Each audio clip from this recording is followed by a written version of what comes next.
Ladies and gentlemen, welcome back to the 2024 World Team Championships of Rapid and Blitz. Yes, you heard that right. A World Championship format where there are 6 players per team and some of the world's best players competing. And in today's video, we are covering day number 2. We are covering Magnus Carlsen's absolute destruction in the event, including a game where he won against the reigning world champion Ding Liren. We will also cover the most popular chess player on planet Earth, frankly, maybe in the universe, because I don't know if aliens are playing that much chess or have that much social media, and that player is Niemann, as well as the team that is leading the event. And as a bonus, I'm also going to tell you about an undefeated, absolutely terrifying chess player also playing in this event, who you have never heard of. And I know you have never heard of him because I've never heard of him either. So this is going to be a very exciting recap. We're going to kick things off, as I said, with Magnus Carlsen. But this will be our final game of the day. This was the final game of the day that he played against Ding Liren. First, we are going to start you off with a game against Mongolian Grandmaster Sumia Bilguun. Actually, poor Sumia is making it into back-to-back recaps, but yesterday having to suffer a defeat at the hands of Niemann, and today to Magnus. Now, like I said, the very next game I'm going to show you is basically the Grim Reaper himself. And you will just have to see what I'm talking about. A man you have never heard of who is absolutely destroying everybody. In this game, Magnus plays the Sicilian defense. He is the top seed of his team, so he needs to play for a win. And White plays Knight c3, and it's actually kind of interesting. Knight c3 could be playing for the Magnus Carlsen Sicilian. So Sumia could be playing Magnus' Sicilian against him. Magnus plays a6.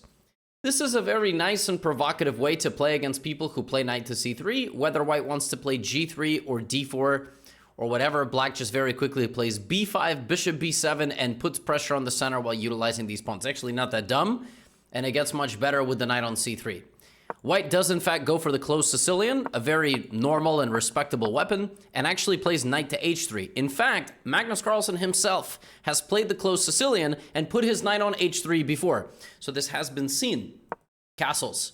I hope my phone didn't just die because my wire collapsed, but I am seeing the volume bars in my OBS, so it looks like everything is fine. If you can't hear me, let me know. Just kidding, it's already too late. Video got recorded. Pawn to d6, f4, and bishop to e7. Now, what's funny is that in this position, the best move for White is the move e5. And it's actually the most forcing move, because e5 attacks the knight while also attacking the bishop. So here what you need to calculate is bishop takes, right? King takes. And if take, and knight d7 attacking this, White actually just straight up wins the game. White threatens checkmate and the rook.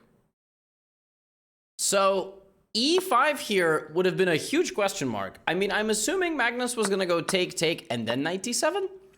But after takes, and then f5, he's in trouble. He's actually under severe pressure here with the knight coming to e4. Queen can come out this way, something can go to g5, etc. The f-file is open for attack. So actually, yeah, a little bit of an oversight there, and it would have probably been better to engage on the queen side. But he plays bishop to e7, and the opponent plays knight f2. So the opponent is making a preparatory move, trying to set his pieces up the right way. Magnus gets out of dodge there, but the attack is not done. And like I said, White is playing the way Magnus has played before.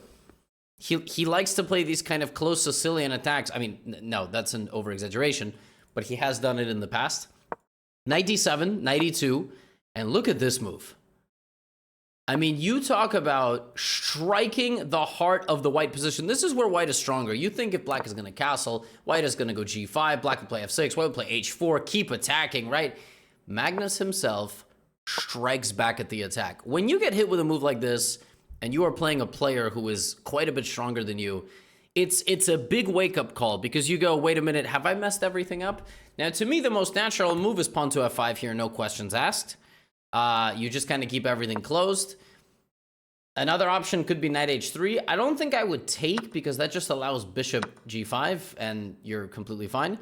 So in the game, Sumia went knight to g3, giving up f4, basically, trying to put a bishop there instead of a knight. And then Magnus puts the knight on e5, and he kind of can't get rid of it. It's really annoying. He's got bishop g5 on the way. He might take over the dark squares. So we have c3, obviously trying to play for d4. Now knight to g6, attacking the bishop, so the bishop has to move. And now the bishop is coming to g5 to make this trade. So again, Magnus is trying to win control of the dark squares. Black is trying to fight for control of the dark squares. But it's actually Magnus who is struggling here. But here he does something crazy. He takes this pawn. And the point is that he is desperately holding on here. He has taken a pawn, and he's saying, like, I hope I don't lose. I hope there's no d4. I hope there's no knight g7, knight f6. This is just a straight up check, but the king runs over here and is completely safe.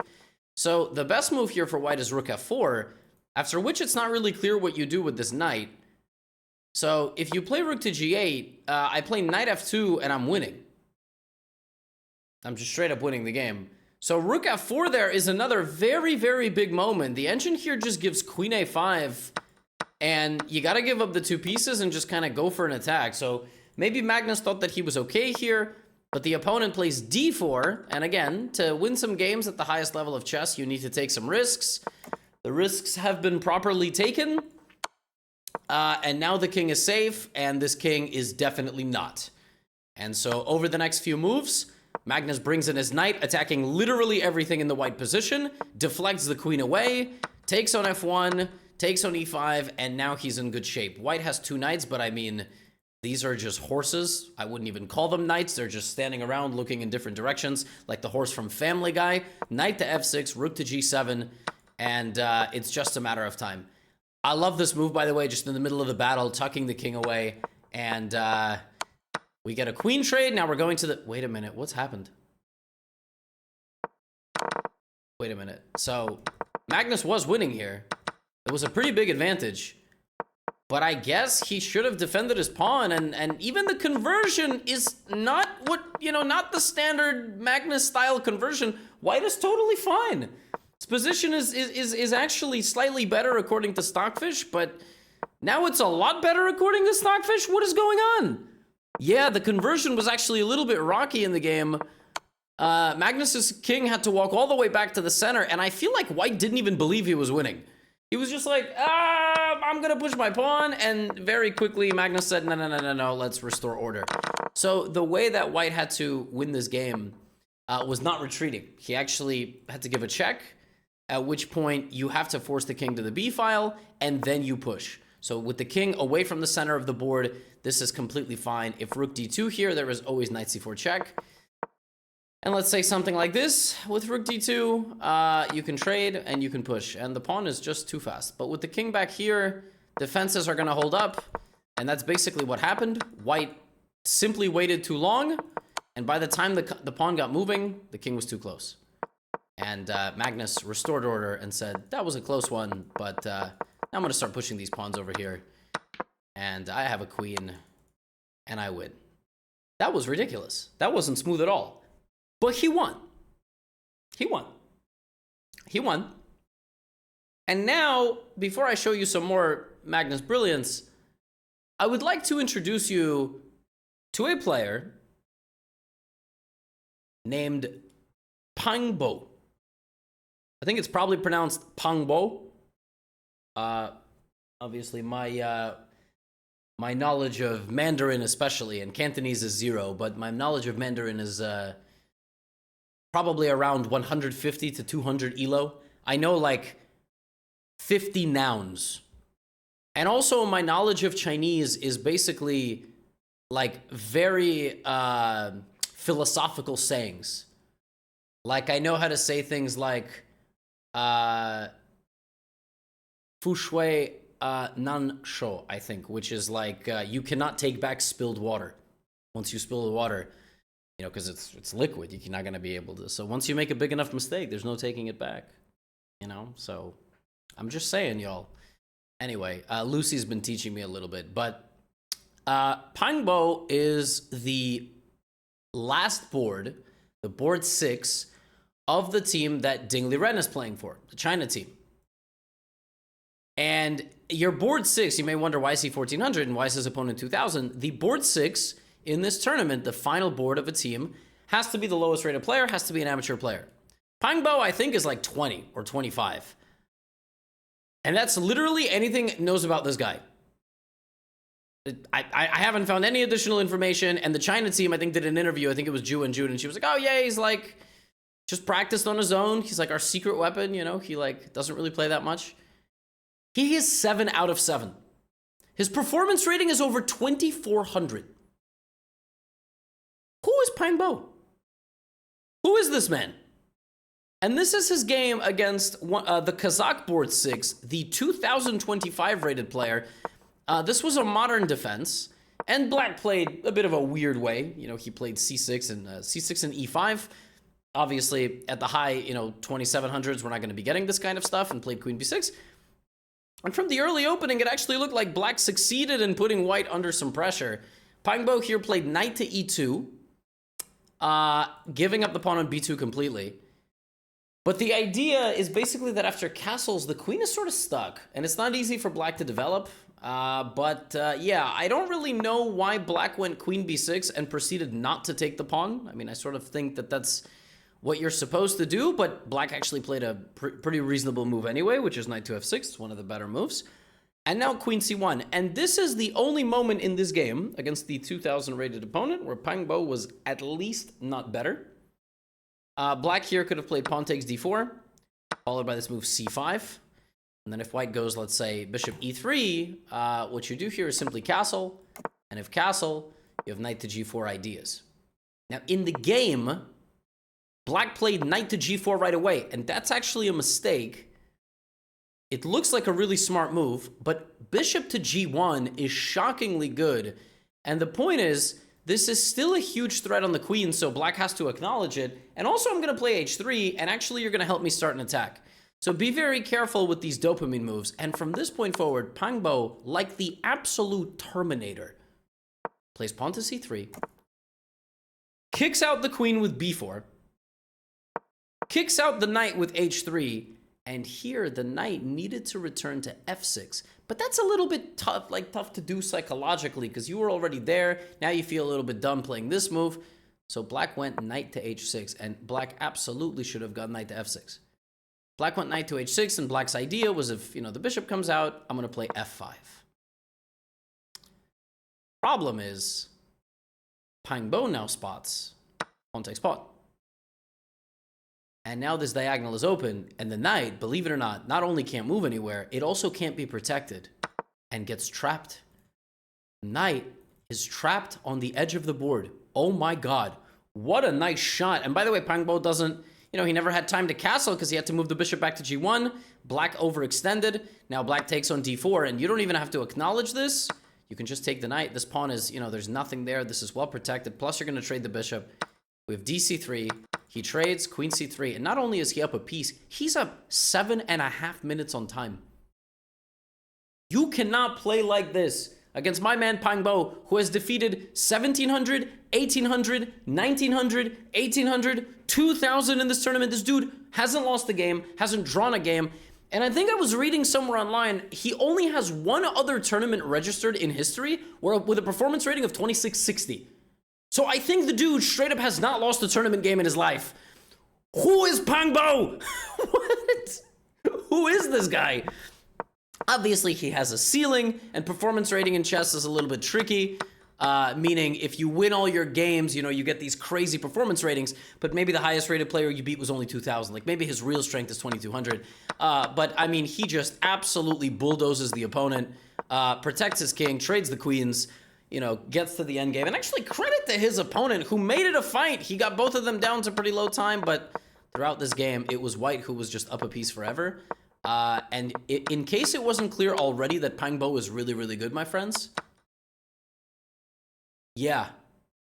I mean, some of you can win a chess game, but can you checkmate with bishop and knight? I guarantee like 99 out of 100 of you don't know how to do this. How many people watch this video? Like 300,000? Hey Siri, what's 300,000 divided by 100?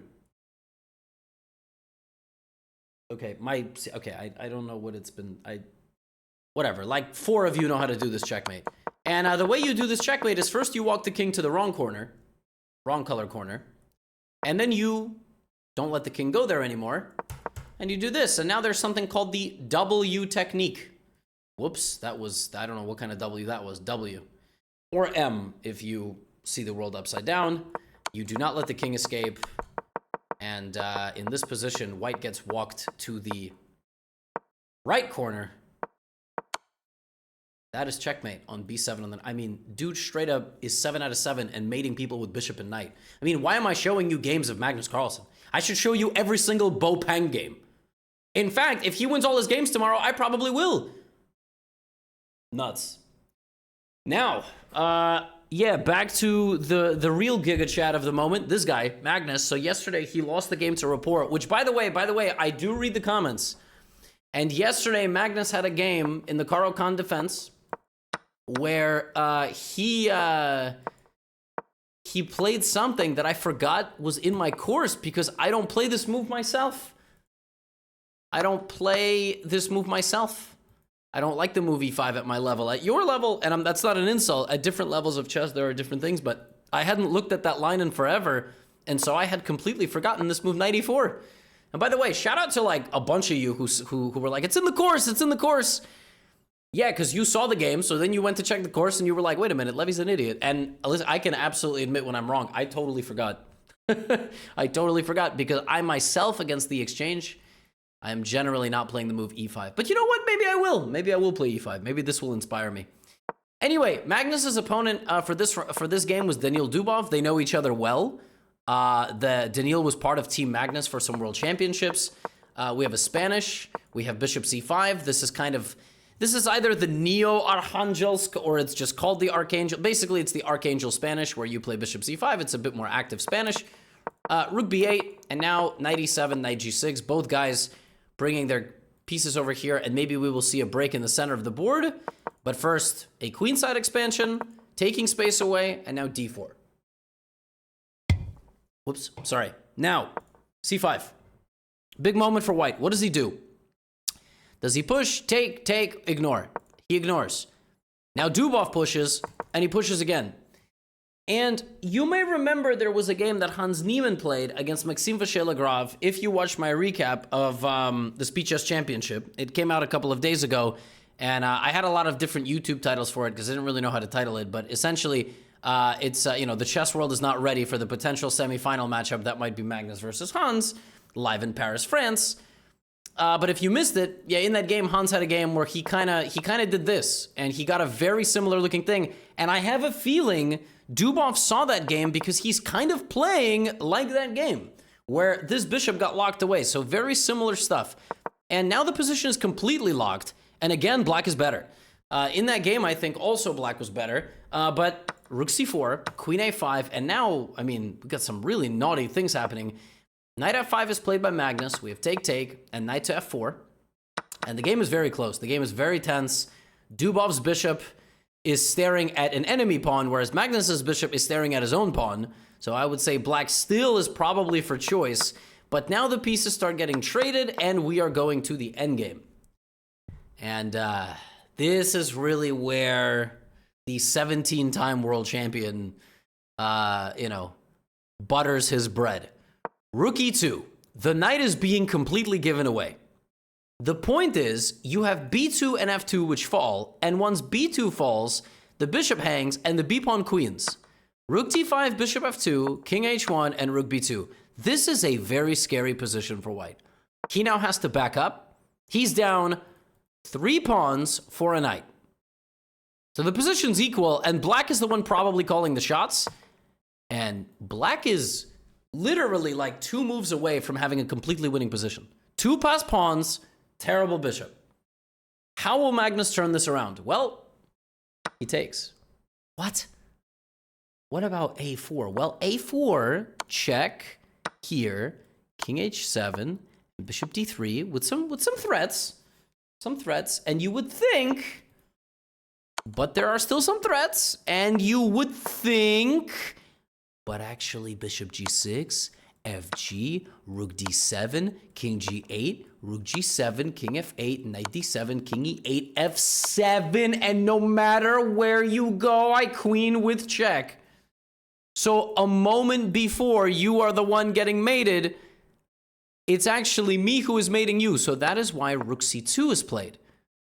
But now, knight e5, and the game is very, very tense from this point forward. Magnus starts pushing. The thing is, Dubov, this is his last moment. He's got to bring the pawns together. He doesn't. Now we have knight f3 and rook a6, and suddenly the guy that's up a knight is really going to make you feel like he's up a knight. The pawn's going again. Now he's not just up a knight, he's also got a passed pawn, and these pawns never got moving. So king f8, rook e7, rook c7, and the pawn does make it a square away from queening, but it's the wrong color. You need this pawn to help, and it's not helping. And now Magnus makes the presence of the knight known. Rook b5, f6 check. The king walks all the way to h4.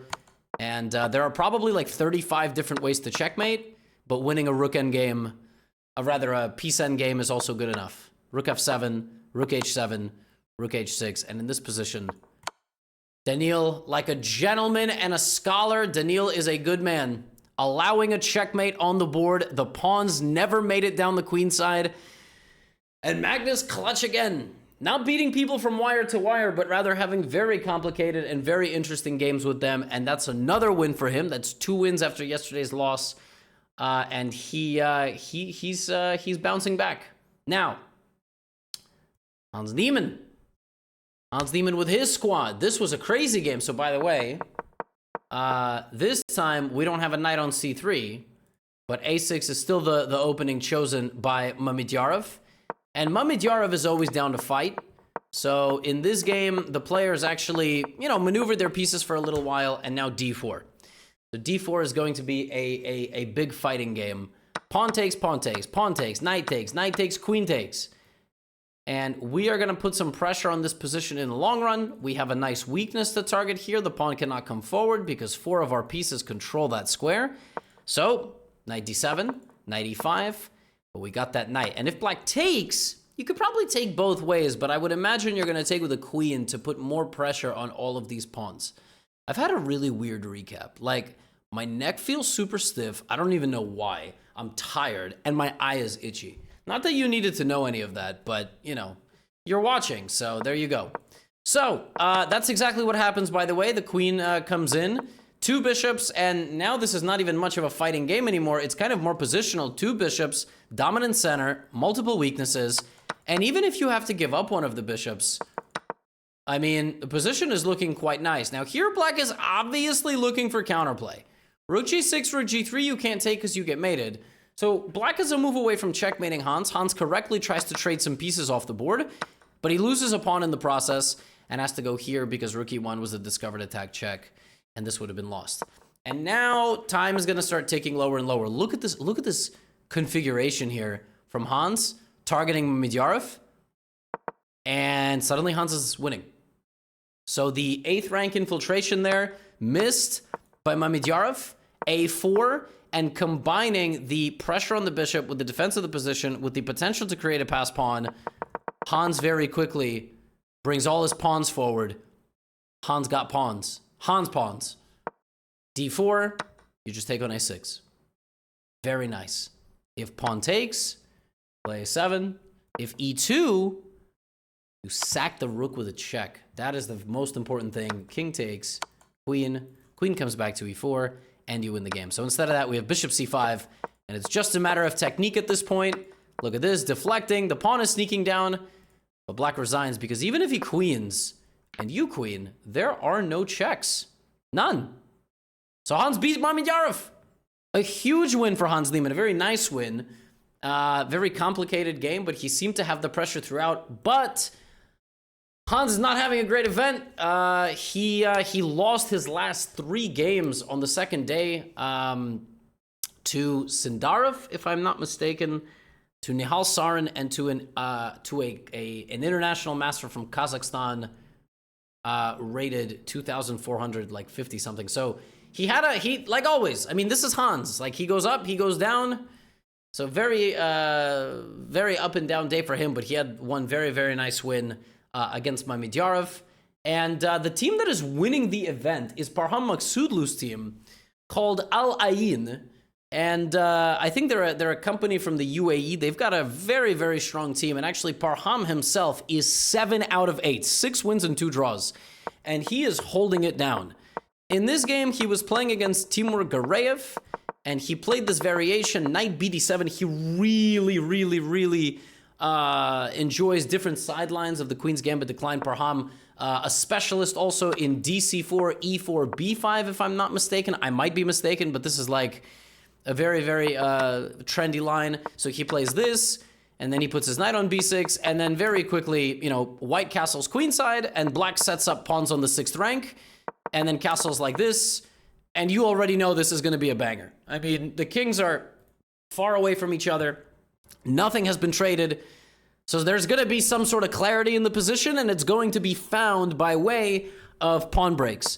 Here comes Parham with a5, knight to d2. Here comes f4 by white, right? Launching his own attack. Here comes b5, g4, f5, striking back and trying to close off the light square diagonal. Take, e4, take. And in the span of like 7 moves, we go from a lock structure to absolutely everything exploding. And it's not even clear who's better here. Parham goes rook b8, trying to part ways with all his pawns, basically, and just having this sort of pressure on white's position. He creates this threat on b2. I mean, okay, knight to b5, counterattacking the bishop. And now he sacks the bishop in front of the white king. Look at this. This is crazy. And knight d4, he's just down a piece. But the queen is hanging, and so is this. The only thing that white can do here is probably play bishop takes d4, but in comes the queen. Oh my. Oh my. Queen d3 is actually a blunder, because after king c1 and pawn to c3, knight takes c3, and Parham is losing. The attack has run out of steam. Rook d7 stopping queen d5 ideas with check. Also, queen d2 is mate. So white goes here. And Parham is losing, but rook e8 check was wrong. So in this position, white had to go queen c5 and just sort of hang out, wait, maybe play f5, maybe bring the rook. But instead he went, oh, I'm going to go rook e8. And he blunders king to f7. Now the rook is hanging, the queen is still hanging, and white doesn't have a way out. And here, queen c7, rook d7, you have to sack the queen. But he calculates and thinks, this is winning. But it's not, because after takes, game is over. Rook c2, queen a1, and rook d1. And when the dust clears, it's actually black who emerges victorious. A crazy, crazy Queen's Gambit decline. Parham, 7 out of 8. As we've seen in this format, in this rapid format, you got to take some risks to get some rewards. Speaking of getting some rewards, there it is, my friends. Magnus Carlsen, the reigning, defending rapid and blitz champion of the world, best player in the world, highest rated player in the world, playing against the man who is the current classical world champion in chess. That must be a fascinating feeling, sitting across from him and being like, you have the title, but you never got it from me. I wonder if he ever has thoughts like that. I don't know. I haven't asked him about it. By the way, in this game, we also have a Spanish.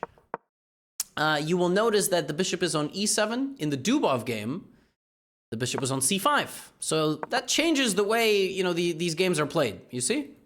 You see? This is the way you learn how to play these different Spanishes. Now, in this game, Ding plays like this, which I don't know what this is called, but according to chess.com, it's called the Martinez variation, but not after Jose Martinez, Jospin. And Ding does something really interesting. So he plays like this, and Magnus plays f4, which I gotta tell you, I've not really seen in the Spanish, but I've seen this in the Vienna, in the opening that I like to play myself a lot. And now rook b8, and rook b8's a mistake.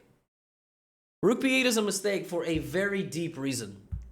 It's a mistake because you no longer defend the a6 pawn, right? So you're like, well, but why does that matter? I mean, bishop c4 just takes. Yeah, but it matters because after rook b8, you play knight c4. And when this trade happens, the pawn is now hanging because it used to not be hanging. And Ding plays a5. Now, a5 looks like it makes a lot of sense because you just push the pawns to the max. But when you have this many pawns on dark squares, light squares are super vulnerable. And not only that, when you push your pawns like this, you see how Magnus's pawns are back here? Black's pawns are targets in the long run. Imagine a knight ended up on c4. I mean, that's probably never going to happen, but, you know, if it did, black would be under severe pressure. That would not be very good. So take, knight g3. Magnus still trying to potentially conjure up a kingside attack. The bishop looking mighty nice. The knight goes back to e8. Now here comes the queen. Knight to d6. Bishop d5. And we are just a couple moves away from white having every piece playing. Look at this. I mean, how are you going to deal with these pawns, right? The pawns are frozen. He's kind of frozen Ding's pawns there. g6, queen back. Now bishop e3. Queen f2. Now the bishop goes out to g5, looking to maybe either trade for the dark squared bishop or go to e7.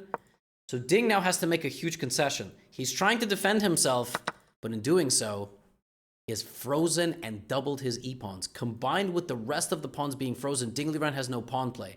So now it's a matter of, can the best endgame player of all time do something with this positional advantage? And my friends, I told you a long time ago, this knight is probably never making it to c4. But that's exactly what's about to happen.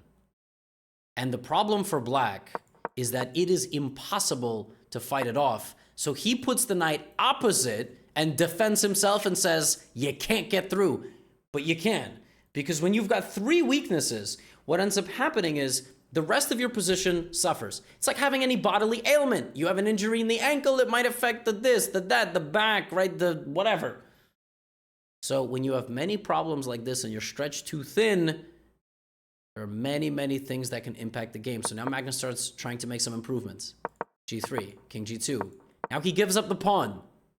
Gives up the pawn to weaken up the position and plays queen g3. And slowly, he's going to win his pawn back. Now he won one pawn back. Position is falling apart for black. It's 3 minutes versus 25 seconds. Now we saw Magnus have a rough conversion earlier against the Mongolian Grandmaster. But this time he's going to get it done. I mean, black is literally out of pawn moves. I mean, you're not going to go c4. That doesn't make any sense. So queen b6, bishop e3. And now it's time to collect the pawn. Bishop c5. And for reasons I can't quite explain, Magnus decides to make this a little bit more exciting and takes with the queen. And all of a sudden, he has to take on g4, but the queen is infiltrating. Now, the engine thinks this is holdable for black out of nowhere, but if you count the pawns, white is up 2 pawns. Not only is he up 2 pawns, he's pretty soon going to be up 4. So even though Ding does create this counterplay, he immediately makes a mistake. It was apparently better to go here, here, and put the queen on this square. And from there, you will pressure the white position. But yeah, I guess that's beyond the pay grade of these players, even though they are really, really great. And now it's just a matter of cleaning up. And Magnus does exactly that. He takes on g6. He goes h5. Doesn't matter that he's going to lose some of these pawns because that's more fatal. Queen d3.